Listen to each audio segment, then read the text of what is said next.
Pollution के मामले में राजधानी दिल्ली को भी मुंबई ने पीछे छोड़ दिया है। लगातार पॉल्यूशन जो है बढ़ता जा रहा है, जहरीली हवा होती जा रही, लोगों को सांस लेने में दिक्कत हो रही। लेकिन जिस तरह से बीएमसी प्रशासन लगातार गाइडलाइंस जारी कर ये कहती है कि रोड की धुलाई होगी, कंस्ट्रक्शन काम बंद कर दिए जाएंगे, लेकिन वजह क्या मानते हैं कि आर्थिक राजधानी मुंबई कहे जाने वाली मुंबई को इस तरह से पॉल्यूशन का सामना करना पड़ रहा है। हमारे साथ मौजूद है बीजेपी सांसद गोपाल शेट्टी जी, उनसे जानते हैं सर, जिस तरह से आर्थिक राजधानी मुंबई है और हमने हमेशा देखा है कि दिल्ली में भले जो है कोहरे हो या जो है जिस तरह से पॉल्यूशन होते हैं, इस बार मुंबई भी जो है पॉल्यूशन की चपेट में है, वजह क्या मानते हैं?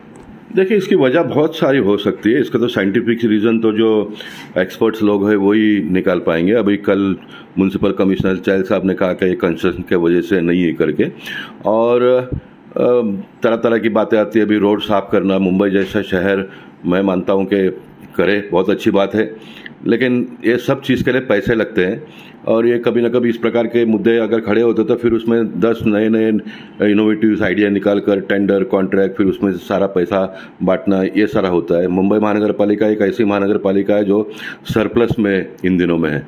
मैंने मुंबई महानगर पालिका को डेफिसिट में काम करते हुए देखा है, मैंने काम किया है, लेकिन आज सरप्लस बजट है तो सारे पैसे का बंटवारा इस प्रकार से किया जाता है। और मैं मानता हूं कि कभी कभी हम आप लोग कितना भी शरारत करें, मस्ती करें, जो नहीं करना चाहिए वो सब काम करो, लेकिन भगवान अपना काम समय समय पर करते हैं। और कल ये बारिश जो मुंबई शहर में गिरा है, ये बहुत बड़ा लाभ पहुँचाएगा मुंबई शहर के लिए। और ये मैं मानता हूँ कि ये सारे अभी नए टेंडर बेंडर जो भी प्रपोज तैयार करते होंगे, उसके पर ये ऊपर से स्टे आ गया कि भाई कुछ मत निकालो, हम ये पॉल्यूशन दूर करेंगे।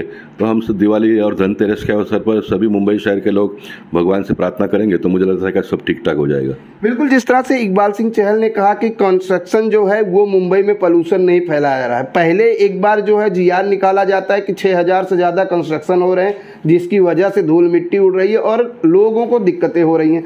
दूसरी चीज़ अगर बात करें तो अब दिवाली के मौके पर बीजेपी द्वारा नमो दीप उत्सव चलाया जा रहा है और कल जिस तरह से हमने देखा कई ऐसे पर्यावरण के उपकरण को जो है भूमि पूजन भी गोपाल शेट्टी द्वारा किया गया है। तो किस तरह से पर्यावरण को रख रखाव के लेकर उत्तर मुंबई में बीजेपी सांसद द्वारा अभियान चलाया जा रहा है? देखिए, भारत एक सांस्कृतिक प्रधान देश है। मैं इस बात को नकारता नहीं कि मुंबई शहर में बहुत सारे कंस्ट्रक्शन के काम शुरू है, इसलिए भी पॉल्यूशन का लेवल बढ़ गया होगा।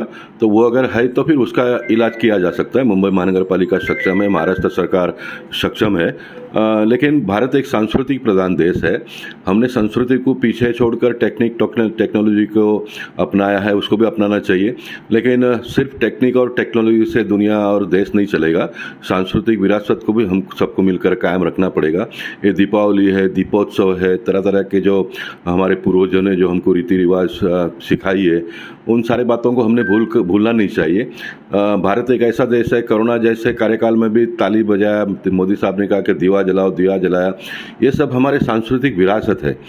तो इसका मजाक उड़ाया गया, लेकिन उसी मजाक ने पूरे दुनिया के लोगों को दिखा दिया कि भारत ने किस तरह से कोरोना का मुकाबला किया। पहली बार भारत जैसा देश वैक्सीन का निर्माण करके सिर्फ अपने देश के लोगों को ही नहीं तो विदेश में भी सप्लाई करने का काम हमारे देश के प्रधान सन्माननीय नरेंद्र मोदी जी ने किया। ये वैक्सीन को किसी ने चैलेंज नहीं किया।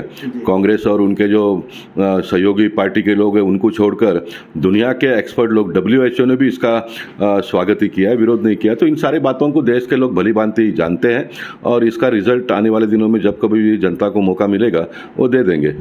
एक सवाल थोड़ा हटके, इस समय राजनीतिक मुद्दा गरमाया हुआ है और लगातार अगर बात करें तो 5 राज्यों में विधानसभा चुनाव है, जिसको लेकर सभी राजनीतिक दल अपने अपने तरीके से चुनावी मुद्दे के एजेंडे के साथ प्रचार में जुटे हैं। वहीं अगर बात करें तो शिवसेना उद्धव ठाकरे गुट के सांसद संजय राउत ने कहा कि बीजेपी जहां जहां चुनाव हारने लगती है वहां वहां जांच एजेंसियों यानी उनका जो तोता है उसे आगे कर देती हैं। देखिए, एक तो संजय राउत की बातों को शिवसेना उद्धव ठाकरे के लोग भी उतना गंभीरता से लेते नहीं है, इसलिए मैं संजय राउत जी के बारे में कोई टिप्पणी करना उचित नहीं मानता हूं। जहां तक आपने ईडी और ये सारी बातों का कहा, तो इसका कोई भारतीय जनता पार्टी या तो नरेंद्र मोदी जी ने निर्माण नहीं किया। जो अभी संजय राउत एंड कंपनी जिनके साथ में है उनका निर्माण किया हुआ ये सारा एजेंसी है और ये एजेंसी अपना काम करती है। उसके ऊपर हाई कोर्ट, सुप्रीम कोर्ट काम कर रही है, निगरानी रख रही है। ऑफिसर अगर गलत करते हैं तो उल्टा ये इन लोगों ने कहना चाहिए कि भाई ऑफिसर लोग गलत इस प्रकार का कार्यक्रम करेंगे तो ऑफिसर दूसरों के ऊपर नकल कसना चाहिए, लेकिन ये ऐसा ना करते हुए पॉलिटिकल इशू इसको बनाते हैं। तो मुझे बताइए ना कि सत्ता में पार्टी आने के बाद में उसका काम क्या है? गड़बड़ घोटाले करने वाले को छोड़ देना है, रिजोल्यूशन पास कर देवे।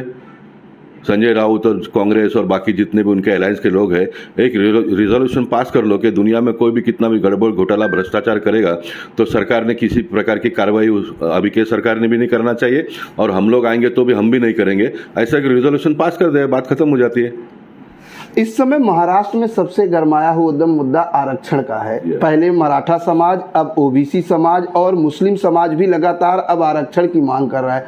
क्या कहेंगे, आखिर आरक्षण की आग कब थमेगी? क्योंकि कहीं ना कहीं पूरा जो है प्रशासन से लेकर प्रशासन और सरकार दोनों इसमें डिस्टर्ब होने का काम हो रहा है। निश्चित मैं मानता हूं कि इस प्रकार के आंदोलन की वजह से सरकार को काम करने में बड़ी बाधाएं आती है।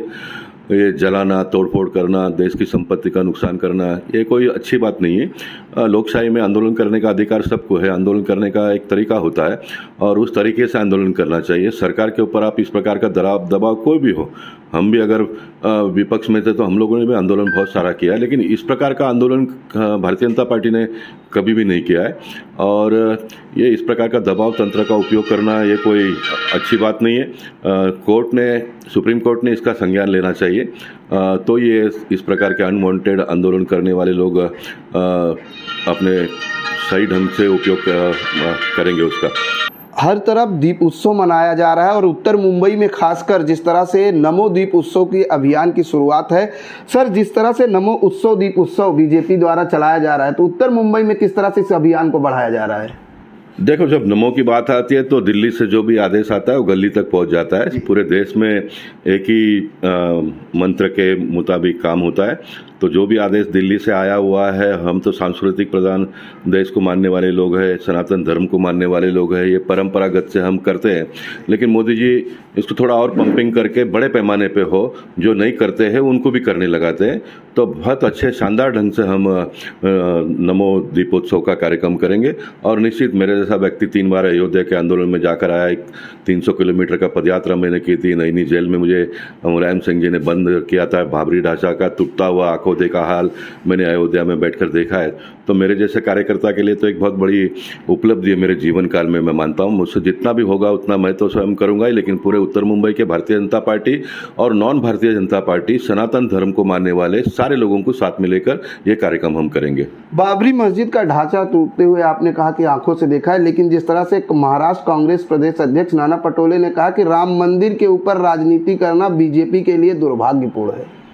मैं मानता हूं कि ये कांग्रेस और विपक्ष के जितने भी लोग राम मंदिर के बारे में तरह तरह की टिप्पणियां करते हैं, ये धंधा ये बंद कर देंगे तो अच्छा है। आपके भाग्य में नहीं था राम मंदिर बनाने का, आप कम से कम बना हुआ राम मंदिर का तो दर्शन ले लो। भगवान आपको आने वाले काल के लिए, आपके बच्चों के लिए अच्छी सुदबुद्धि देंगे, तो मैं मानता हूं कि उनका ही भला होगा और देश का भी भला होगा। भारत की जो अस्मिता है राम मंदिर, उसके बारे में क्यों इस प्रकार की टिप्पणियां होती है? राजनीति करने के लिए बहुत सारे मुद्दे हैं ना, कम से कम एक राम मंदिर का तो मुद्दा छोड़ दो। मैं मानता हूं कि राम मंदिर का 22 तारीख को जब ओपनिंग होगा, सभी देश के सारे लोगों ने, देश के प्रधानमंत्री, देश के राष्ट्रपति, देश के सुप्रीम कोर्ट के जज जिन्होंने ये सब न्याय दिया है, इन सारे लोगों का एक अभिनंदन का कार्यक्रम करना चाहिए, पॉलिटिक्स को बाजू में रखकर।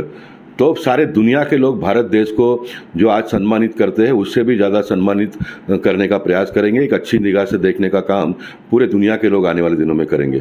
चलते चलते दीपावली और धनतेरस की दर्शकों को किस तरह से शुभकामनाएं देंगे? दीपावली की ढेर सारे शुभेच्छा शुभकामनाएं आपके दर्शकों को देना चाहूँगा।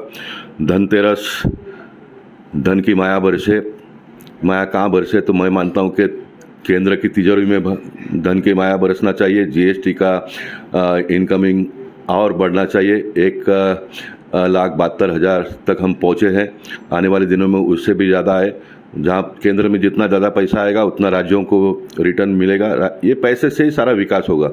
कोई भी पॉलिटिकल पार्टी के नेता बड़े बड़े भाषण करके देश का विकास होने वाला नहीं है। देश का विकास करने के लिए पैसे चाहिए, और पैसे जो टैक्सेस के सोर्सेस है वहाँ से ही आते हैं। तो कम से कम सारे पॉलिटिकल पार्टी के लोग ये 2-3 जो मुद्दे हैं वहाँ पर, फिर आया हुआ पैसा सही ढंग से खर्चा होता है कि नहीं होता है, उसके ऊपर विपक्ष के लोग ध्यान दें, उसका हम स्वागत करेंगे। लेकिन ये अनाप शनाप सब जो बातें जो चल रहा है इन दिनों में, ये लोगों को दिशाहीन करने का काम कर रहा है। हम पॉलिटिकल पार्टी के लोग सारे लोगों ने मिलकर देश की जनता को दिशा देने का काम करना चाहिए। देश की जनता को दिशा देने का काम करना चाहिए। इन तमाम मुद्दों पर राजनीति छोड़कर सभी एक साथ आकर लोगों के हित के बारे में सोचना चाहिए। कैमरामैन देवानंद सिंह के साथ प्रदीप शर्मा, इन 24 न्यूज़, मुंबई।